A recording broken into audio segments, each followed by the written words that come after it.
La inclusión de la perspectiva de género en las filosofías y en las ciencias sociales es fundamental, básicamente para poder evitar lo que llamamos los sesgos androcéntricos y sexistas dentro de la mirada tradicional del pensamiento clásico, ¿sí? Entonces, si nosotros incorporamos una perspectiva de género en el análisis de la sociedad, del pensamiento, de la producción de conocimiento, de la economía, de la cultura, de la política, lo que vamos a poder hacer es revelar todas estas estructuras de lo que llamamos un sistema jerarquizado de género para poder evidenciar que existen desigualdades entre las personas en base a su sexo.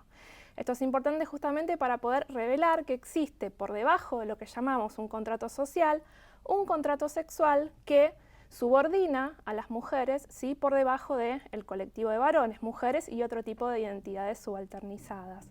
Entonces, esta perspectiva lo que nos permite es tener una comprensión mucho más correcta y acabada. En este sentido, lo que nos permite es hacer buenos análisis sobre qué es la sociedad, cómo está construida, y también nos permite justamente transformar esta sociedad en caso de que, evidentemente, querramos sociedades más igualitarias, diversas y plurales. Bueno, el feminismo es un movimiento político, social, teórico, un movimiento ético también, que busca justamente eliminar las jerarquías entre los sexos en las sociedades.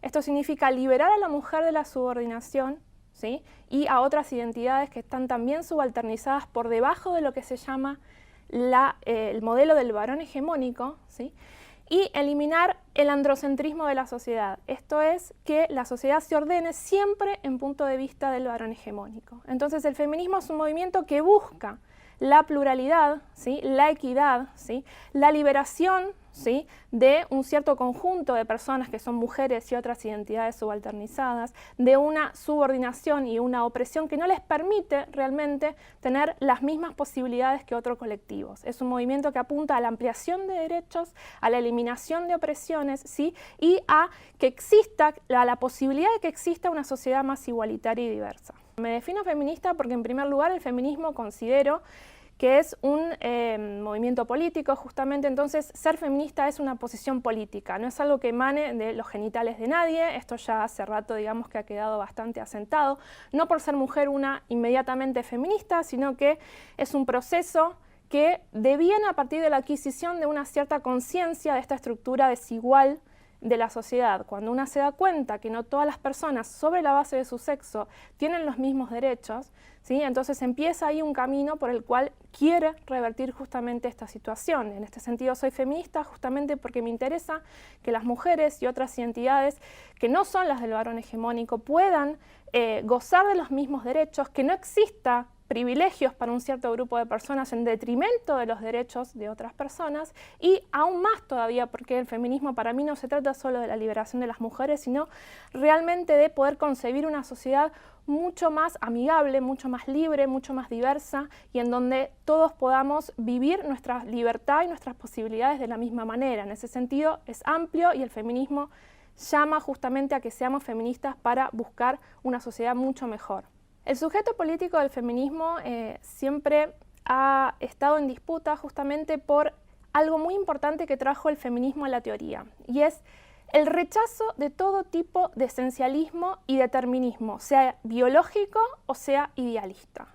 La pregunta que hizo Simone de Beauvoir en 1949, ¿qué es una mujer?, todavía es muy difícil de responder. ¿Qué es una mujer? Lo respondo con un determinismo biológico, lo respondo con un determinismo idealista, lo respondo con un determinismo cultural.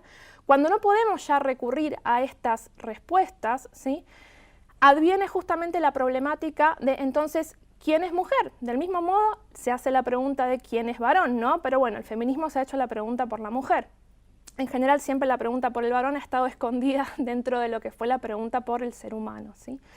Hay tal diversidad dentro de lo que es el colectivo de mujeres, y hay tal diversidad dentro de lo que es la existencia humana en general, que por eso siempre querer dar una definición fue un intento de solidificación y un intento de esencialismo sobre aquello que ya no se quería esencializar más.